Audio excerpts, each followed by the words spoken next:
तो स्टूडेंट कैसे हो आप लोग। स्टूडेंट आज के वीडियो क्लास 12 नागरिक शास्त्र वालों के लिए बहुत ही ज़्यादा महत्वपूर्ण है, क्योंकि इस वीडियो में हम बात करने वाले हैं सभी महत्वपूर्ण प्रश्न के बारे में। वो चाहे आपका अति लघु उत्तरीय हो या लघु उत्तरीय प्रश्न हो, सभी महत्वपूर्ण क्वेश्चन विथ आंसर पढ़ने वाले हैं। अभी तक आपने कुछ नहीं तैयार किया है तो ये आप तैयार कर लीजिए महत्वपूर्ण क्वेश्चन को। अभी ये सभी महत्वपूर्ण प्रश्न को आप तैयार कर लीजिए। आपको पता होगा 100 नंबर का आपका पेपर पूछा जाता है। जो नागरिक शास्त्र के स्टूडेंट होते हैं, सभी जो नागरिक शास्त्र के स्टूडेंट हैं, उनका 100 नंबर का पेपर पूछा जाता है। और महत्वपूर्ण प्रश्न को इसको हम आज की इस वीडियो में देखने वाले हैं। इससे बाहर कुछ नहीं आएगा, याद रखिएगा, इससे बाहर कुछ भी नहीं आएगा। तो पूरा वीडियो आप लास्ट तक जरूर देखिएगा। चैनल पर नए तो हमारे चैनल को सब्सक्राइब कर लीजिएगा, वीडियो को लाइक कीजिएगा, शेयर जरूर कीजिएगा। ऐसे ही इंपॉर्टेंट वीडियो लाते रहते हैं। तो चलिए देखें, ये पहला प्रश्न है, याद रखिएगा। पहला प्रश्न आपका, सोवियत संघ का विघटन कब हुआ। बहुत ही ज्यादा महत्वपूर्ण नागरिक शास्त्र का ये सभी प्रश्न है। तो सभी प्रश्न को हम क्लियर करने वाले हैं, सभी प्रश्न को पढ़े। पहला प्रश्न जो है, सोवियत संघ का विघटन कब हुआ। आपके पास 4 विकल्प है। जो सोवियत संघ है, इसका विघटन कब हुआ।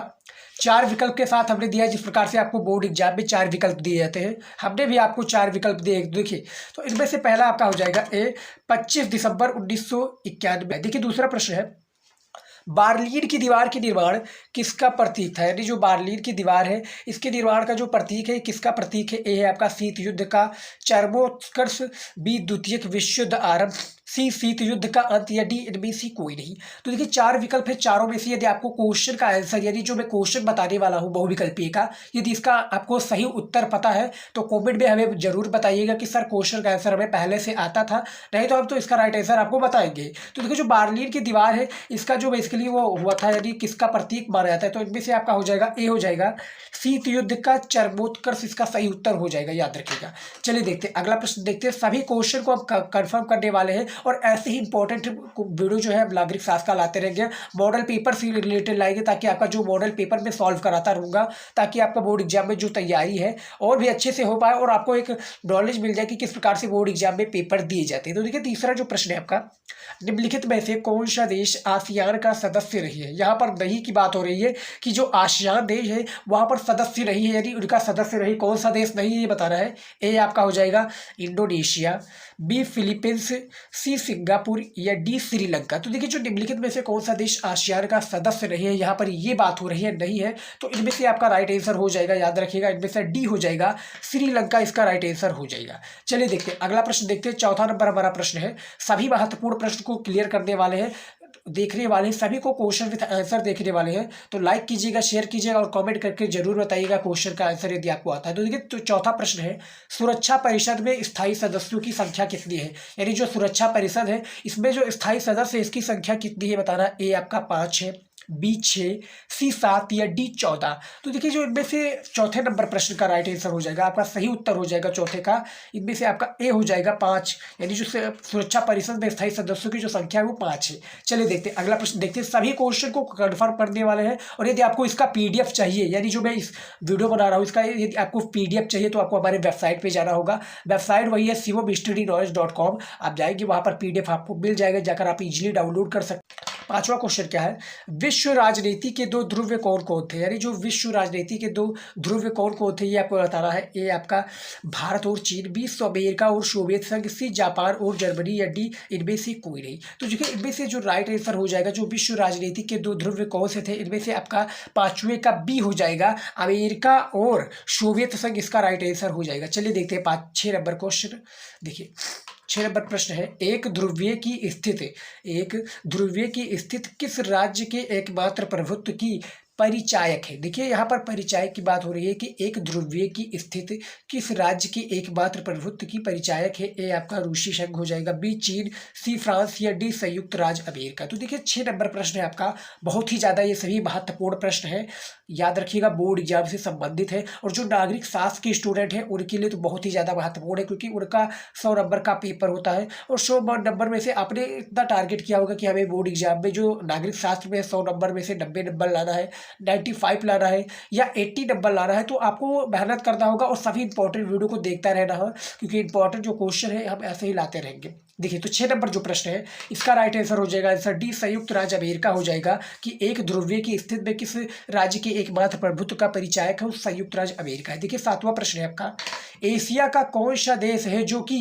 8, देखिए एशिया का कौन सा देश है जो कि 8 समूह का सदस्य है, यानी जो एशिया का है वो कौन सा देश है जो 8 समूह का सदस्य है। ए आपका चीन हो जाएगा, बी जापान, सी भारत या डी पाकिस्तान। तो देखिए इनमें से 7वां का राइट आंसर कौन सा हो जाएगा, इनमें से बी हो जाएगा, जापान हो जाएगा आपका राइट आंसर, याद रखिएगा 7वें प्रश्न का। 8वां नंबर प्रश्न है आपका, पंचशील समझौता, यानी देखिए पंचशील समझौता किन देशों के बीच हस्ताक्षरित हुआ, यानी हस्ताक्षरित किस देशों के बीच हुए जो पंचशील समझौता है। तो आपके पास 4 विकल्प है, देख सकते हैं बोर्ड एग्जाम में इसी प्रकार से आपका सेम क्वेश्चन पूछा आएगा। तो क्या होगा, 4 ऑप्शन आपको भी एग्जामिनर देगा, लेकिन आपको चारों में से यदि आपने पढ़ा होगा तो आपको आता होगा, नहीं पढ़ा है तो आपको नहीं आता होगा। इनमें से आपको क्या करना है, आपको तैयारी हम करा रहे हैं, आप जाइए हमारे और भी इंपॉर्टेंट वीडियो जो है आप देखिए, प्लेलिस्ट चेक कीजिए, सभी को आपको मिल जाएगा। आपकी तैयारी अच्छी सी होनी चाहिए नागरिक शास्त्र की। देखिए तो 7वां जो प्रश्न है इसका भी हमने क्लियर कर दिया। 8वां जो प्रश्न है इसका राइट आंसर हो जाएगा, आंसर बी हो जाएगा, भारत और चीन हो जाएगा।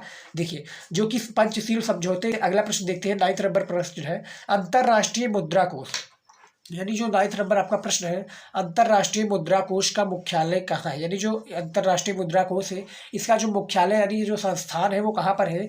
ए आपका मनीला में, बी जगार्ता में, सी पेरिस में या डी वाशिंगटन में। तो इनमें से जो देखिए 4 विकल्प है, चारों में से बहुत ही डिफिकल्ट होता है, यदि आपको नहीं आता है तो आपको ऑप्शन चूज करने में जो होता है, ऑप्शन को आपको सही विकल्प को पकड़ने में आपको प्रॉब्लम होती है। यदि आपको आता है तो आपने तुरंत लगा दिया कि हाँ भाई ये कन्फर्म है, मैं सटीक हूँ, तो आपने लगा देना है बोर्ड एग्जाम में। लेकिन आप जब कंफ्यूज होते हैं तो आप नहीं कर पाते। तो अंतरराष्ट्रीय मुद्रा कोष का जो मुख्यालय वो आपका डी हो जाएगा, वाशिंगटन में, याद रखिएगा वाशिंगटन में आपका राइट आंसर हो जाएगा। चलिए देखते हैं अगला प्रश्न, देखते हैं, बहुत ही महत्वपूर्ण है बहुविकल्पीय प्रश्न का, क्योंकि बोर्ड एग्जाम में यही सब आपका प्रश्न पूछाता है।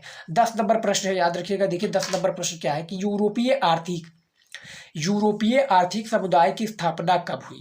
तो इनमें से 4 विकल्प है, चारों में से यदि आपको आता है तो देखिए आंसर हमें बताइएगा जरूर। यदि आपको पता है बिना निसंकोच आप हमें कमेंट में बता सकते हैं। तो 10वें का आपका ए हो जाएगा 1957 में, याद रखिएगा।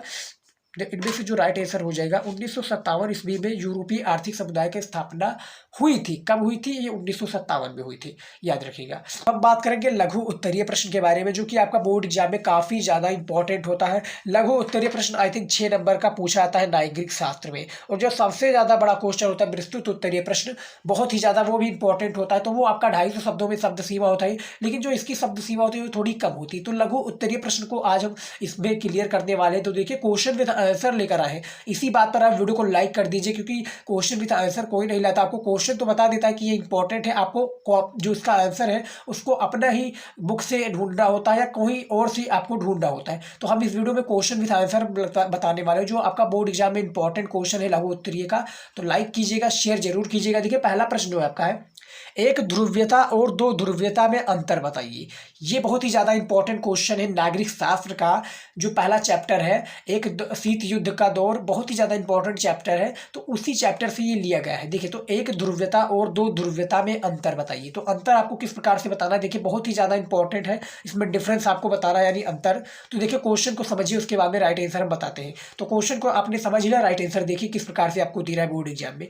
आपको बोर्ड एग्जाम में ब्लू और ब्लैक पेन का यूज करना है, कोई अदर पेन का नहीं यूज करना है, याद रखिएगा। मैं पहले ही आपको बता देता हूँ। देखिए द्वितीय विश्व युद्ध के बाद संयुक्त राज्य अमेरिका तथा सोवियत संघ 2 महाशक्तियों के रूप में उभरे। अमेरिका उदारवादी का समर्थक था तथा सोवियत संघ समाजवादी का था। दोनों ने अपनी शक्ति बढ़ाई, दुनिया के अधिक देश किसी एक महाशक्ति में आ गए। दोनों के बीच खुला मुकाबला चल पड़ा, क्योंकि वे एक दूसरे के प्रति द्वंद्वी थे। 1991 में सोवियत संघ के विघटन के साथ ही वो 2 ध्रुवता भी चली गई। यानी यहाँ पर जो बात हो रही है कि एक ध्रुवता और 2 ध्रुवीयता में आपको अंतर बताना है। तो इसमें क्या हुआ है, देखिए आप समझ नहीं पाए होंगे। देखिए द्वितीय विश्व युद्ध के बाद जो संयुक्त राज्य अमेरिका है, यानी संयुक्त राज्य अमेरिका तथा सोवियत संघ, ये 2 देश हैं, सोवियत यानी संयुक्त राज्य अमेरिका और सोवियत संघ। तो 2 महाशक्तियों के बीच एक उभरे। अमेरिका उदारवादी का समर्थक था, यानी अमेरिका जो है वो उदारवादी का समर्थक था, तथा सोवियत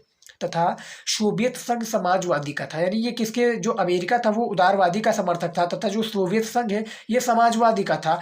दोनों ने अपनी शक्ति बढ़ाई, यानी जो दोनों देश हैं वो अपनी शक्ति बढ़ाई तथा दुनिया के अधिकाधिक देश में किसी एक महाशक्ति के रूप में आ गए। दोनों के बीच जो है खुला मुकाबला चला, इसके लेकर जो यानी जो समाजवाद के लेकर या समर्थन के लेकर को खुला मुकाबला चला पड़ा, क्योंकि वे एक दूसरे के प्रतिद्वंदी थे। 1991 में सोवियत संघ के विघटन के बाद, यानी जो 1991 है इनमें सोवियत संघ के विघटन के साथ ही वो दो ध्रुवीयता भी चली गई, याद रखिएगा। तो लघु उत्तरीय का पहला प्रश्न था कि एक ध्रुवीयता और दो ध्रुवीयता में आपको अंतर स्पष्ट करना है, इसको भी हमने बता दिया है। चलिए देखते हैं अगला प्रश्न। सभी इंपॉर्टेंट प्रश्न को क्लियर करने वाले तो वीडियो को लाइक नहीं किया तो लाइक कर दीजिए।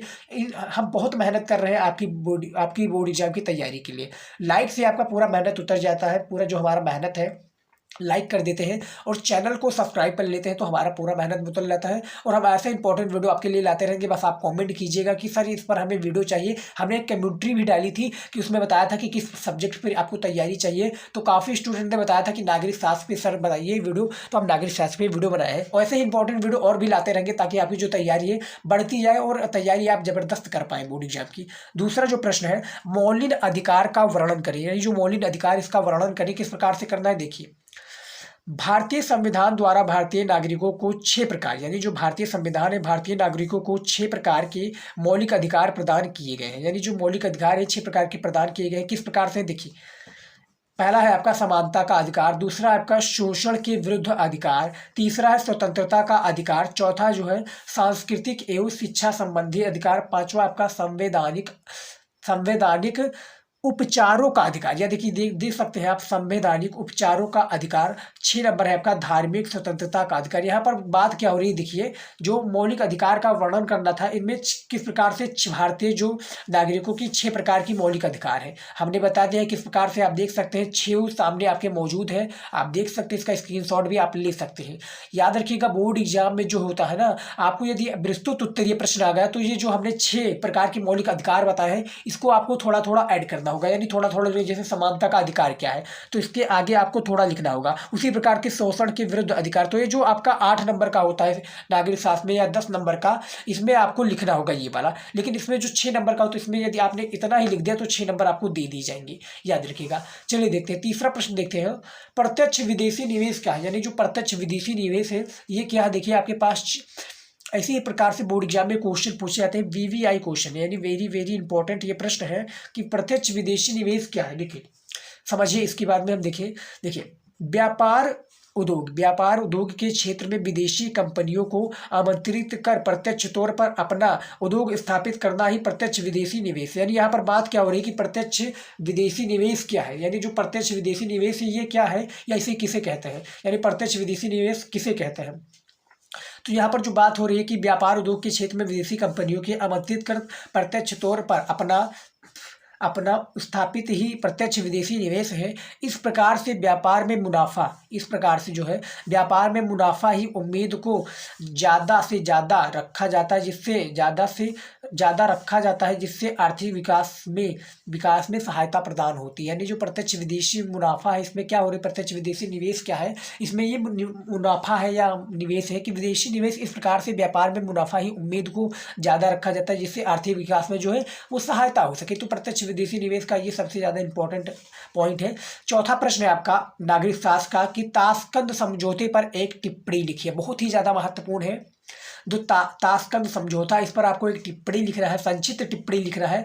तो इस प्रकार से आपका क्वेश्चन पूछ लिया जाएगा। 6 नंबर का ये प्रश्न आपका रहेगा, याद रखिएगा 6 नंबर का। देखिए तो ताशकंद समझौते पर आपको टिप्पणी किस प्रकार से लिखनी है, देखिए बहुत ही ज़्यादा इंपॉर्टेंट है। टिप्पणी लिखने की भी लिए आता है, लेकिन टिप्पणी आपका प्रश्न के सहित रहेगा, ना कि आपको टिप्पणी करना होगा किसी दूसरी की ओर। तो आपका क्वेश्चन रहेगा, क्वेश्चन का आंसर आपको देना होगा जो किताबी की भाषाओं में होगा। देखिए ताशकंद समझौते भारत और पाकिस्तान, यानी भारत और पाक यहाँ पर लिखे, एक पाकिस्तान है। ताशकंद समझौता भारत और पाकिस्तान में 1965 ईस्वी के युद्ध के बाद दोनों के बीच एक संधि हुई जिसे ताशकंद समझौता कहा गया। यानी जो 1965 के बीच युद्ध होने के बाद में एक संधि हुई जिसे ताशकंद समझौता जाने लगा, समझौता कहा गया। ताशकंद समझौते सोवियत संघ के प्रभाव से हुआ था। दोनों देश के प्रधानमंत्री के बीच हस्ताक्षर हुआ और इसको जो ताशकंद समझौतों को लागू किया। यानी यहाँ पर बात क्या हो रही है, आपको समझ में नहीं आया होगा, समझ में नहीं आया तो आप हमें कॉमेंट में बताइएगा। देखिए दूसरा वीडियो बनाएंगे बनाएंगे, इंपॉर्टेंट वीडियो बनाएंगे, ऐसे ज़बरदस्त वीडियो हम लाते रहेंगे। तो यहाँ पे जो बात हो रही थी कि हस्ताक्षर समझौते पर संक्षिप्त टिप्पणी लिखिए, तो इसके बारे में क्या किस प्रकार से, यानी जो भारत और पाकिस्तान है इसके बीच 1965 के युद्ध के बीच के बाद में, यानी जो 1965 है इसके युद्ध के बाद में दोनों के बीच एक संधि हुई जिससे हस्ताक्षर समझौता किया गया। दोनों देश के प्रधानमंत्री के बीचों में इसका समझौता किया गया और उन्होंने हस्ताक्षर किया इस समझौते के लिए, यानी ताशकंद समझौते के लिए। तो याद रखिएगा। चौथा प्रश्न भी हमारा क्लियर हो गया। चले देखते हैं आपका पांचवा क्वेश्चन जो बहुत ही ज्यादा इंपॉर्टेंट है। देखिए पांचवा प्रश्न है, स्वतंत्रता के बाद महिलाओं की स्थिति में क्या क्या परिवर्तन आया, यानी जो स्वतंत्रता है इनकी जो स्वतंत्रता के बाद में महिलाओं की स्थिति में क्या क्या परिवर्तन आया ये आपको बताना है। बोर्ड एग्जाम के द्वारा ये सभी क्वेश्चन पूछे जाते हैं। वेरी वेरी इंपॉर्टेंट प्रश्न रहते हैं, याद रखिएगा। इंपॉर्टेंट क्वेश्चन आंसर हम लाए तो लाइक कीजिएगा, शेयर कीजिएगा और चैनल को सब्सक्राइब कर लीजिएगा। सब्सक्राइब करने से ये होगा ताकि आपका भी बोर्ड एग्जाम में फायदा हो और आप भी जो भी मार्क आपने डिसाइड किया होगा कि हमें बोर्ड एग्जाम में इतना लाना है वो भी आप ला पाए। तो देखिए जो स्वतंत्रता के बाद महिलाओं की स्थिति, देखिए स्वतंत्रता के बाद महिलाओं की स्थिति को असमानता से समानता तक लाने के जागरूक प्रयास होते हैं। वर्तमान काल में महिलाओं को पुरुषों के साथ समानता का दर्जा प्राप्त है। महिलाएं किसी भी प्रकार की शिक्षा या प्रशिक्षण को चुनने के लिए स्वतंत्र हैं, यानी जो महिलाएं हैं वो किसी भी प्रकार की शिक्षा या प्रशिक्षण को चुनने के लिए स्वतंत्र हैं। यद्यपि कानून के तौर पर महिलाओं पुरुषों के समान अधिकार रखती है। तो पहले से जो स्वतंत्रता के बाद महिलाओं की स्थिति है जो बहुत ही काफ़ी सुधार हुई है। उनमें क्या हुआ ना, पहले की जो स्थितियों का था वो भेदभाव किया जाता था, लेकिन अब के उसमें जो पुरुषों के साथ में कंधा मिलाकर चलती है और उनको भी पुरुषों की तरह ही समान अधिकार मिलता है, समान अधिकार रखती है। तो ये स्वतंत्रता के बाद महिलाओं की स्थिति थी। तो आई होप कि पूरा वीडियो आपको पसंद आया होगा, क्योंकि इसमें हमने सभी इंपॉर्टेंट क्वेश्चन यानी प्रश्न यानी लघु उत्तरीय प्रश्न बताया जो कि 6 नंबर का बोर्ड एग्जाम में पूछा जाता है। 5 क्वेश्चन हमने क्वेश्चन विथ आंसर बताया लघु उत्तरीय का, और 10 क्वेश्चन आपका हमने बताया जो तो बहुविकल्पीय प्रश्न था जो पूरे बुक से लिया गया, यानी पूरे बुक से चैप्टर वाइज, यानी चैप्टर का ही एक चैप्टर से एक क्वेश्चन, कहीं चैप्टर से 2 क्वेश्चन 3 क्वेश्चन। तो इसी प्रकार से हमने लेकर आया और सभी इंपॉर्टेंट क्वेश्चन था जो हमने प्रश्न लेकर आया था बोर्ड एग्जाम में हर साल पूछे जाते हैं। इससे बाहर कुछ नहीं आएगा यदि आप पढ़कर जाते हैं। मेहनत कीजिए, आपको सफलता जरूर मिलेगा। तो आई होप ये पूरा वीडियो आपको पसंद है तो वीडियो को लाइक कीजिएगा, शेयर कीजिएगा। चैनल पर नए तो चैनल को सब्सक्राइब करना मत भूलिएगा, क्योंकि हम ऐसे इंपॉर्टेंट वीडियो आपके लिए लाते रहेंगे। तो मिलते हैं नेक्स्ट वीडियो में, तब तक के लिए बाय। जय हिंद। पढ़ते रहिए, बढ़ते रहिए।